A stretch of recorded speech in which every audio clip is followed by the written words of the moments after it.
গেমে ঢুকে আমি তো পুরাই হতাশ। গেরিনা আমাকে দিয়ে দিল আইক্যাওয়ালা বাস। সাবাস গেরিনা, সাবাস। হয়তো কথাটা শুনে হাসতে পারো, কিন্তু এটাই সত্য। তোমরা কিন্তু জানো এই সিজনের শুরু থেকে আমরা কিন্তু পুশ করি এবং পুশ করতে করতে কিন্তু গ্র্যান্ড মাস্টার 135-এ পৌঁছে যায়, যা তোমরা এখানে দেখলে বুঝতে পারবা।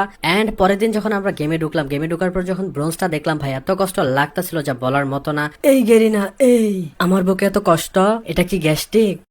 কিন্তু কিছু করা ছিল না, সবই আমাদেরকে মেনে নিতে হচ্ছিল। তো এখানে দেখতে পাচ্ছ আমরা কিন্তু অলরেডি ব্রোঞ্জে আছি, আর 1145 আমাদের স্কোর, এবং সিএস র্যাঙ্কেও কিন্তু আমরা ব্রোঞ্জে পড়ে গেছি ভাই। আর কিভাবে আমাদের আইডিটা ব্রোঞ্জে গেল সেটাই কিন্তু আজকে তোমাদেরকে শেয়ার করব। তো পুরো ভিডিওটা দেখতে থাকো। আর একটা ভালো কথা, আমাদের পেজ কিন্তু অলরেডি প্রায় 20,000 ফলোয়ার হয়ে গেছে। তো যারা এখনো ফলো করে নাই, ফলো করে 20,000 ফলোয়ার কমপ্লিট করে দিও। আর ভিডিওটা ভালো লাগলে অবশ্যই একটা করে লাইক করে দিও।